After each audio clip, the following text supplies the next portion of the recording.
இருக்கேன்பா, மதராவும் இருப்பேன்பா, எப்பவுமே நான் தான்ப்பா, உன் ஃபர்ஸ்ட் ஃப்ரெண்டுப்பா, உன் பெஸ்ட் ஃப்ரெண்டுப்பா. அட்வைஸ் பண்ணி கழுத்த அறுக்கும் அப்பங்கார நான் நல்லடா.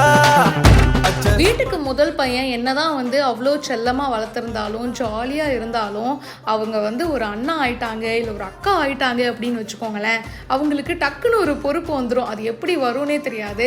அந்த குட்டி பாப்பாவை நம்ம தான் பார்த்துக்கணும் அப்படின்னு சொல்லிட்டு அம்மா அப்பா பார்த்துக்கிறாங்களோ இல்லையோ, அங்கே இருக்கிற அந்த அக்காவோ அண்ணாவோ அப்படி பார்த்துப்பாங்க. அப்படிதாங்க இந்த பையனும் பார்த்துக்கிறாரு.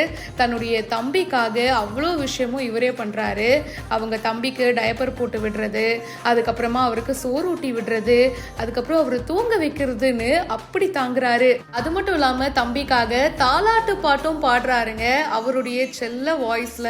அவருக்கு தமிழ் தெரியாது போல, கஷ்டப்பட்டு அந்த தமிழ் பாட்டை கத்துக்கிட்டு பாடியிருக்காரு. ஆர்யா கே பாலகிருஷ்ணன் அப்படின்றவங்க இந்த வீடியோவை ஷேர் பண்ணியிருக்காங்க. 2 குழந்தைங்களுக்கும் சுத்தி தாங்க போடணும் இந்த வீடியோவை ஷேர் பண்ணி சேட்டாவோட டெய்லி லைஃப்பை பாருங்க. அதாவது அவங்களுடைய முதல் குழந்தைய பத்தி தான் சொல்றாங்க. அவருக்கு பார்த்தீங்கன்னா மலையாளமே அவ்வளவா தெரியாது. ஆனால் தன்னுடைய தம்பிக்காக பார்த்தீங்கன்னா சூப்பரான தமிழ் பாட்டெல்லாம் கற்றுக்கிட்டு அவருக்காக டெடிகேட் பண்ணி இந்த மாதிரி தாலாட்டு பாட்டெல்லாம் பாடுறாரு அப்படின்னு சொல்லி ரொம்ப பெருமையாக ஷேர் பண்ணியிருக்காங்க. அண்ணன் தம்பி பாசம்னா சும்மாவா சொல்லுங்க, அண்ணன் மட்டும் இல்லை நான் இன்னொரு அம்மாடா உனக்கு அப்படின்னு இவர் அப்படி பார்த்துக்கிறாரு. இந்த வீடியோ உங்களுக்கு எந்த அளவுக்கு ரொம்ப பிடிச்சிருக்கு கமெண்ட் பாக்ஸில் மறக்காம பிரியா என் கூட ஷேர் பண்ணுங்க.